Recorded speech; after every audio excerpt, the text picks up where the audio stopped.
Bonjour tout le monde et bienvenue sur ma chaîne YouTube Mady Bursiaga. Ça y est, je me lance. Enfin, je profite de cette période de confinement pour justement essayer de vous tourner quelques vidéos à la maison. Donc vous allez avoir un peu de tout, voilà, du sport à la maison, des vidéos avec mon chéri, des tutos make-up, un petit peu de tout. Là, cette première vidéo, je vais faire une vidéo d'introduction tout simplement pour me présenter. Bon, la plupart vous me connaissez déjà à travers mes réseaux sociaux, Mady Bursiaga sur Instagram et Mady Bursiaga sur Snapchat. Mais c'est vrai que voilà, vous êtes nombreux à me demander un petit peu comment j'en suis arrivée là jusqu'à aujourd'hui, comment j'ai fait augmenter mes réseaux sociaux, etc. Donc pour commencer, on commence du cursus scolaire, donc j'ai été à l'école, j'ai été jusqu'à mon bac, j'ai fait une section technologique, communication. Je savais pas trop encore ce que je voulais faire comme métier, du coup je me suis mis du côté communication, je me suis dit que c'était vraiment un domaine qui allait sûrement me correspondre étant donné que je suis hyper active, hyper sociale et que j'adore parler et que sur mon carnet de correspondance il y avait tout le temps écrit bavardage. Du coup voilà, je suis allée jusqu'à mon bac, pendant cette période j'ai fait pas mal de petits boulots. Comme je savais pas exactement ce que je voulais faire plus tard, je me suis dit le mieux c'est de mettre un petit peu d'argent de côté au cas où j'ai besoin de faire une école spécialisée, de faire des études. Mes parents n'ont pas forcément les moyens de me payer des études. Du coup, je me suis dit, faut que je me débrouille. J'ai commencé à 16 ans, donc j'ai travaillé sur les marchés, donc je vendais les fruits et les légumes le samedi et le dimanche, tous les week-ends, voilà, pendant 2 ans, en plus des cours. Donc ça m'a permis quand même de mettre un petit peu d'argent de côté et d'arriver jusqu'au jour de mon bac avec assez d'argent pour pouvoir me payer une école d'anglais par la suite. Donc je vous récapitule, j'ai eu mon bac, je me suis inscrite dans une école d'anglais Wall Street Institute parce que je ne savais toujours pas quel métier faire, mais je me suis dit que l'anglais clairement aujourd'hui ça nous sert partout, je le vois clairement dans mon métier aujourd'hui, j'en ai besoin, quand je voyage j'ai besoin, donc pour moi c'était essentiel. Voilà, donc à côté de ça, donc pendant l'école d'anglais forcément j'avais du temps libre vu que je n'avais pas de travail, j'ai continué à bosser, j'ai fait animatrice avec les enfants, j'ai eu également mon permis dans la foulée, vous le savez je suis passionnée de voiture donc pour moi c'était une évidence de m'acheter une voiture, de pouvoir bouger, pour moi permis égale liberté, pour aller à des entretiens, pour aller à droite à gauche, voilà, indépendant c'est le mot d'ordre dans ma vie, je suis hyper indépendante et ça ne changera jamais. Du coup, grâce à ça, donc j'ai pu me rendre à mon école d'anglais là où j'ai suivi mes cours, j'ai travaillé dans pas mal de petits boulots, animatrice, j'ai travaillé également en tant qu'hôtesse d'accueil, hôtesse événementielle dans des soirées, enfin j'ai vraiment fait un petit peu de tout, voilà, pour gagner un peu d'argent en même temps que je faisais mon école d'anglais. Ensuite, donc je déposais des CV un peu partout, j'ai eu une proposition dans une boîte commerciale de marketing de vente privée. Donc c'est là où vraiment ma vie a changé, je devais avoir à peu près 19 ans et à cette période-là, clairement je sortais de l'école, je faisais des petits métiers à droite à gauche mais rien de très concret. Et là on m'a proposé un CDI à temps complet en 35 heures dans une boîte commerciale et j'ai adoré. Donc j'ai fait ça pendant plus de 3 ans et demi, donc je m'occupais un petit peu de trouver justement un peu comme aujourd'hui les marques pour mettre en ligne sur les sites de vente privée à des prix beaucoup moins chers. Donc je pense que vous connaissez ce milieu et du coup aujourd'hui je fais un petit peu la même chose mais derrière mon Snapchat. À l'époque j'étais cachée derrière mon ordinateur. Donc bon, c'est à peu près pareil, ça se rejoint, mais j'ai commencé par ça, donc du coup, dès mes 19 ans, j'ai eu un poste à responsabilité, puisque j'étais assistante marketing, je gérais beaucoup de pôles dans la société, et franchement, j'étais épanouie comme pas possible. Je me suis dit, ça y est, j'ai enfin trouvé ma voie, donc voilà. En tout cas, ça, c'était vraiment quelque chose que je ne regrette absolument pas. Bien évidemment, pendant cette période, j'ai été sollicitée pour pas mal de choses. Donc déjà, il faut savoir que moi, je me contente pas de ça, je veux toujours plus. Donc du coup, pendant que j'étais dans les ventes privées, je me suis intéressée un petit peu au milieu automobile, puisque c'est une passion que j'ai depuis toute petite de mon papa. Et mon rêve, c'était d'animer une émission de voiture. Donc clairement, je me voyais déjà la première fille à la télé à animer les émissions de voiture. J'ai commencé à travailler sur les circuits, c'était une passion. Donc je faisais ça un petit peu pendant mes vacances, pendant mes congés, pendant mes week-ends à côté de mon travail. Je me rendais sur les circuits, je travaillais pour un pilote automobile et je devais lui trouver des sponsors. Vous savez sûrement sous les voitures, vous voyez souvent des noms de marques, etc. Comme pour les matchs de foot, moi je devais justement trouver des sponsors pour les courses automobiles. Donc clairement j'étais dans mon élément parce que les voitures je connais par cœur, je connais la motorisation, je connais la référence, je vous connais tout. Je vous change une roue dans la 86 sans problème, d'ailleurs c'est comme ça que j'ai rencontré mon mec il y a 8 ans. Petite anecdote. Mais du coup voilà, donc pour résumer en gros, j'ai fait pas mal de petites choses. Et un jour, en ce qui concerne la télé-réalité, donc faut savoir que depuis à peu près mes 18 ans, on me contactait régulièrement sur mes réseaux sociaux pour participer à plein de types de programmes tels que Secret Story, Les Anges, etc. Donc bon, c'est vrai que moi personnellement, à l'époque, je regardais, mais de là à me voir dans l'émission, non, je me voyais vraiment pas du tout aller là-dedans, surtout qu'en plus de ça, j'avais un super bon poste, j'avais un bon travail, j'avais pas mal de petites choses dans ma vie qui me comblaient et j'étais très bien comme ça. Mais un jour j'ai rencontré un producteur, donc c'était aux alentours de mes 22 ans. Et quand j'ai rencontré ce producteur, il m'a proposé pas mal de choses et il s'est intéressé à moi, surtout au niveau de l'automobile, puisqu'il m'a dit voilà, j'ai vu que tu aimes beaucoup les voitures sur tes réseaux sociaux, que tu t'y connais vachement bien, etc.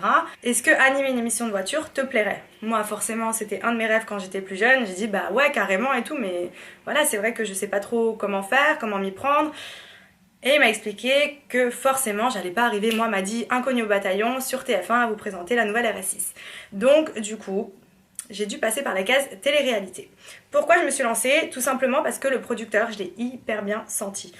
Il m'a rassurée, il était vraiment protecteur, il était pas malveillant. Au contraire, et je me suis dit, c'est un tournage qui prend 2 semaines, donc c'était Qui veut épouser mon fils à l'époque, ça prend 2 semaines, c'est à Paris, j'ai mon téléphone, je peux rentrer chez moi. Qu'est-ce que ça me coûte de le faire en vrai? Rien, parce que mon travail, je prends 1 semaine de congé, je m'arrange avec mon patron, je prends mon PC, je peux bosser là-bas. Enfin, franchement, c'était pas une contrainte. Et je me suis dit, si ça peut m'ouvrir des portes, allons-y.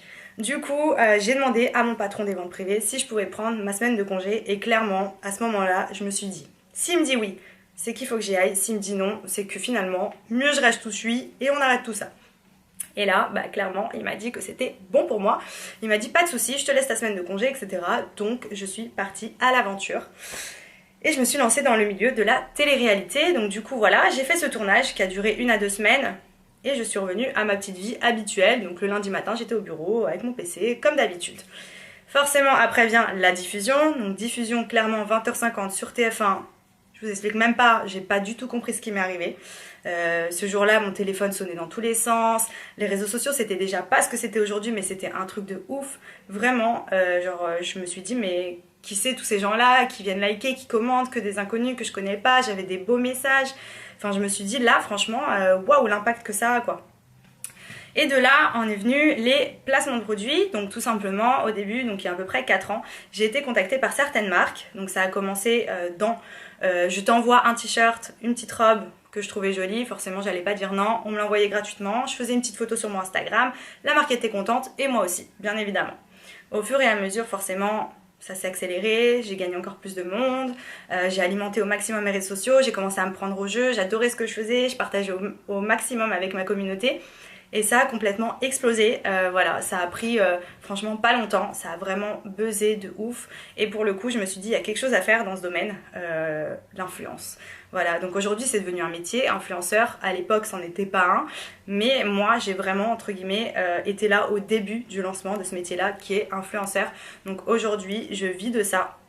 En majorité, j'ai aussi mes sites internet, etc. Mais ça, c'est vraiment la partie qui m'épanouit le plus. Donc forcément, j'ai fait d'autres télés qui m'ont aidé aussi à gagner en visibilité. Mais ça fait plus maintenant de 2 ans et demi que j'ai arrêté et mes réseaux ne cessent d'augmenter. Donc si j'ai un mot à vous dire, la télé-réalité, oui, c'est bien. C'est un tremplin, ça donne de la visibilité. Et surtout à l'époque où je l'ai fait, c'était encore assez sympa à faire, etc. Il y avait peut-être un petit peu moins de vis qu'aujourd'hui, etc. Mais franchement, juste alimenter vos réseaux. Mettez des photos, mettez du contenu. Si vous avez un domaine qui vous correspond, que ce soit le sport, la beauté, la mode, etc., développez ce domaine-là au maximum et vous allez voir, ça peut aller hyper vite.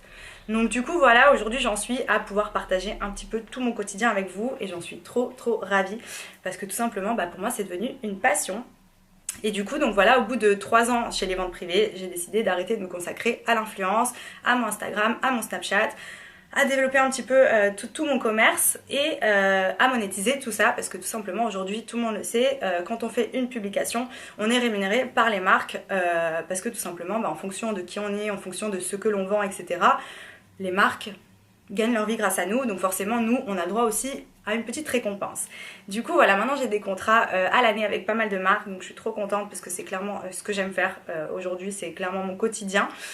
Et donc voilà comment j'en suis arrivée jusqu'à aujourd'hui. J'ai développé, travaillé mon image, travaillé mes réseaux sociaux et surtout je me suis consacrée à 100% à ça. Et c'est ce qui m'a permis d'en être à faire ma chaîne YouTube aujourd'hui. Donc tout simplement pour vous partager encore plus de choses. J'avais beaucoup de messages concernant mon parcours, donc voilà, j'ai vraiment tout le temps travaillé. J'ai toujours voulu faire plein de choses, j'ai essayé plein de choses et c'est comme ça que j'ai trouvé entre guillemets ma voie parce que j'en avais aucune idée encore à 18-19 ans, j'étais là mais qu'est-ce que je vais faire, je sais pas du tout, j'ai pas un truc en particulier qui m'intéresse plus qu'un autre. Du coup j'étais un petit peu perdue et au final comme on voit, le travail récompense. Voilà, aujourd'hui j'ai trouvé ma voie, c'est ce que j'aime faire. Donc je sais pas combien de temps ça va durer, puisque c'est un petit peu un métier éphémère, on va pas se mentir. On n'a pas de CDI, on n'a pas de chômage, on n'a rien du tout. Donc si ça s'arrête, clairement, voilà. Faudra retrouver une reconversion, mais pour le moment je suis à fond et ça ne va pas s'arrêter. Donc voilà pour ça. J'ai plein de projets également à venir. Pour ceux qui me demandaient, j'ai un site internet de cosmétiques qui a été créé où je propose plein de maquillages et je compte en faire d'autres aussi, donc ça je vous en parlerai un petit peu plus tard. Mes projets futurs, je vous en parlerai dans une autre vidéo aussi, puisqu'il y a beaucoup de choses qui vont se passer cette année. Je l'espère, si tout se passe bien et tout s'arrange avec ce qui se passe en ce moment. D'ailleurs, courage à tous en cette période de confinement. Moi du coup, je me retrouve à vous faire mes petites vidéos YouTube dans ma chambre confinée. Donc voilà, pour tout ce qui est projet, départ à l'étranger, etc. Je vous ferai savoir ça dans une autre vidéo. Mais en tout cas, voilà pour ma première vidéo YouTube. Donc dites-moi ce que vous en pensez en commentaire. C'est ma première, donc soyez indulgents. J'essaierai de m'améliorer. J'ai fait avec les moyens du bord aussi. Ma caméra est posée sur des boîtes de chaussures qui font à peu près ma taille pour être à hauteur. Et voilà, j'essaye de faire comme je peux et j'espère que les vidéos qui viendront vous plairont. Je vous ferai pas mal de petites choses, même des questions-réponses avec mon copain, des challenges, des vidéos de sport à la maison parce que vous êtes nombreux aussi à me demander ça. Donc pour le coup, c'est bientôt prévu. Voilà, je fais des bisous à tous et n'hésitez pas à vous abonner à ma chaîne.